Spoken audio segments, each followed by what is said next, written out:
La paz de Cristo, hermanos. Hoy la liturgia de la palabra es una continuación de las mismas lecturas de ayer, de la primera carta de San Juan y del Evangelio de San Juan. Y hay dos preguntas fundamentales. La primera es, ¿quién es tu Padre? Y la segunda, ¿qué buscas? ¿Qué buscas? Primero, sobre la paternidad. Hace unos días nos hacíamos esta pregunta.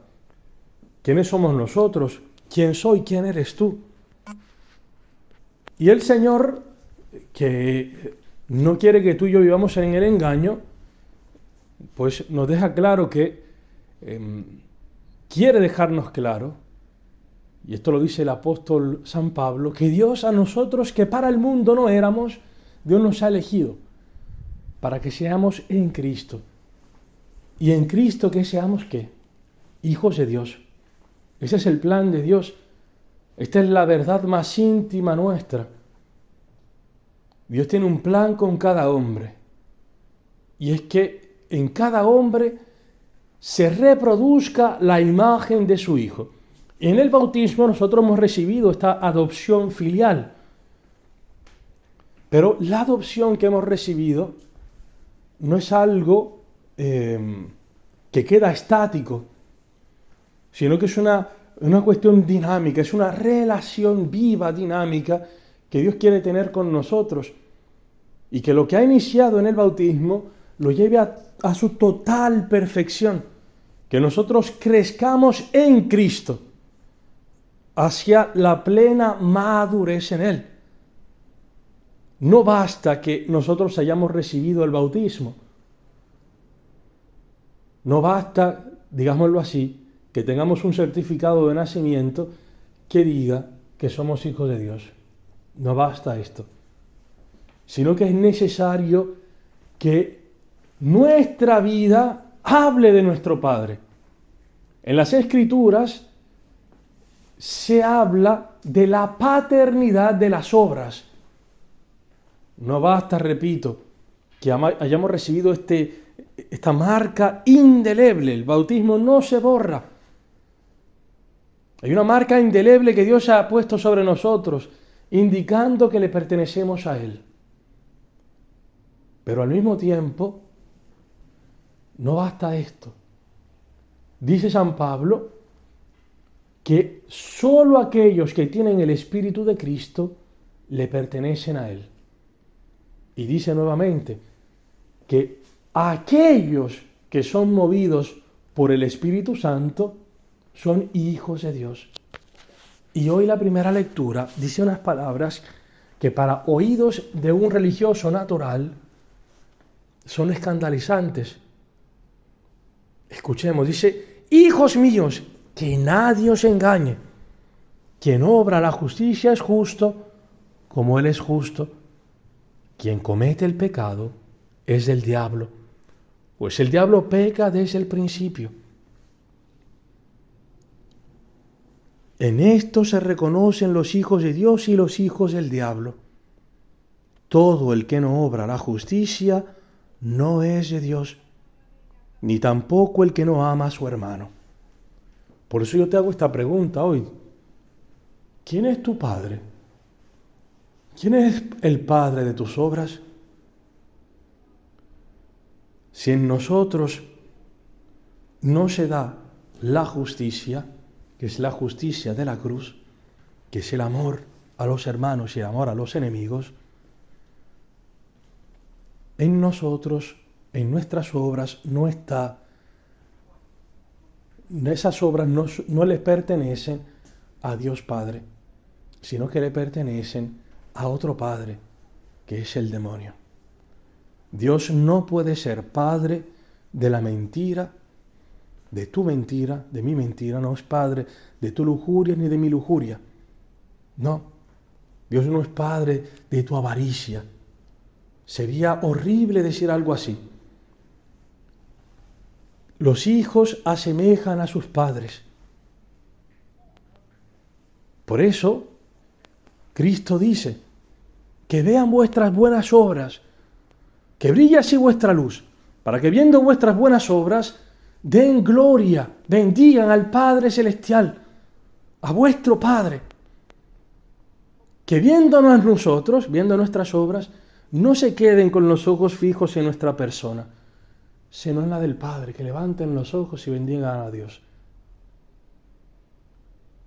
Esto no quiere decir que Dios cancele su naturaleza. Nunca. Dios sigue siendo Padre, siempre. Dios es Padre siempre. El problema es, ¿somos hijos nosotros? ¿Y de quién somos hijos?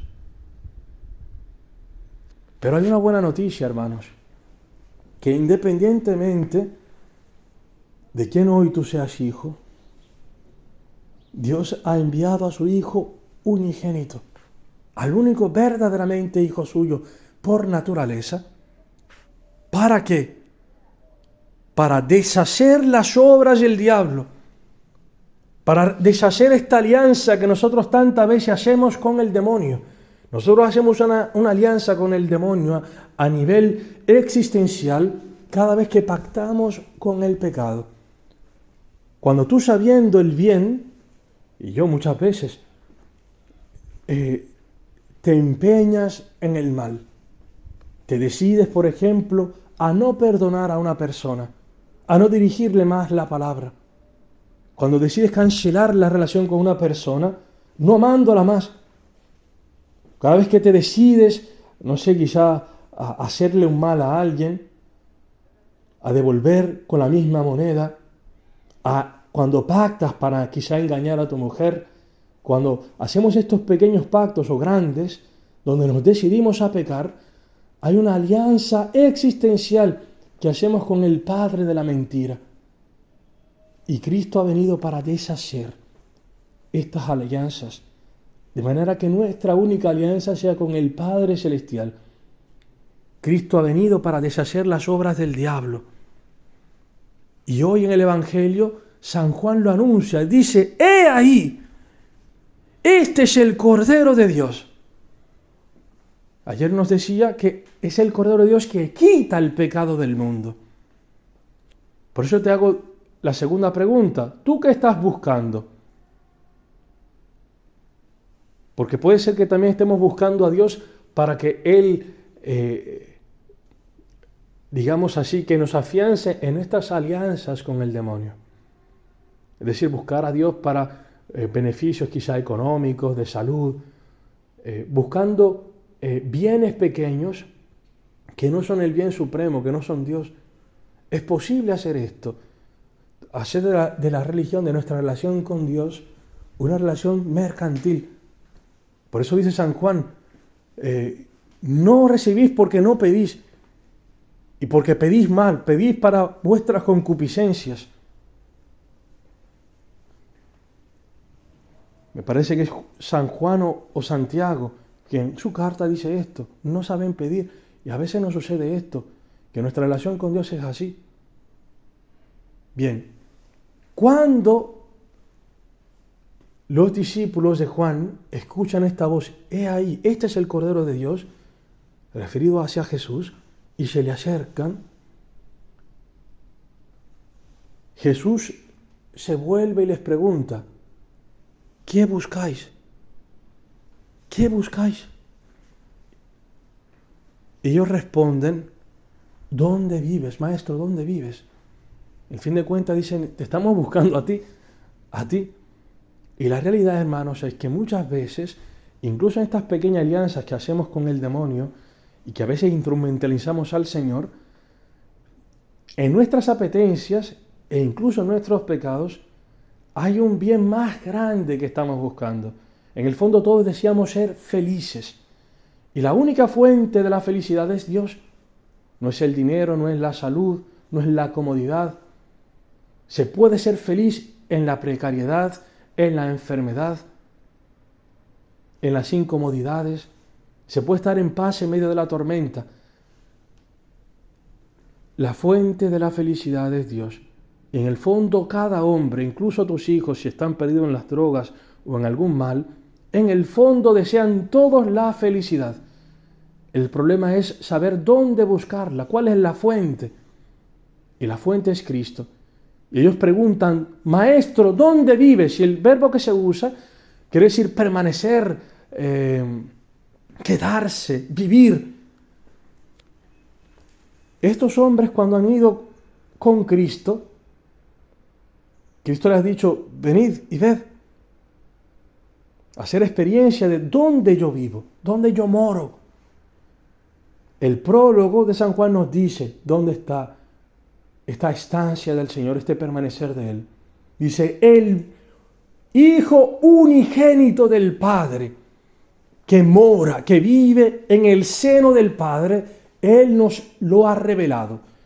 Estos hombres no olvidarán la hora en que permanecieron con Cristo, porque en los gestos que vieron de Él, en sus palabras, en el rostro de Cristo han visto brillar el amor del Padre, su misericordia. Han visto a Cristo que mora en el Padre. Y es esto lo que cambia la vida de un hombre, lo que hace que en nosotros se dé y crezcamos en esta filialidad con Dios. Dice la primera lectura que todo el que ha nacido de Dios no comete pecado porque su gemen permanece en él. Permanece, el mismo verbo, permanecer. Si Dios permanece en ti, si el Espíritu Santo permanece en ti, si Cristo permanece en ti, se puede vivir libre de pecado. Libre de estas alianzas con el demonio, con el padre de la mentira, que nos lleva a nosotros a vivir en el infierno, ya en esta vida, es decir, a vivir infelices, en descomunión con los demás, con Dios y con nosotros mismos. La pregunta es, ¿cómo podemos permanecer nosotros en Cristo? Hacer esta experiencia que han hecho estos hombres. La iglesia primitiva, esto lo vemos en Hechos capítulo 2, eran constantes permaneciendo en el Señor, en 4 pilares de la vida cristiana, que no son uno sí, otro no. Son 4 pilares fundamentales para la vida cristiana. La escucha de la palabra y de la enseñanza de la iglesia, escucha la palabra de Dios y enseñanza de la iglesia. La constancia en el partir el pan, es decir, en la Eucaristía.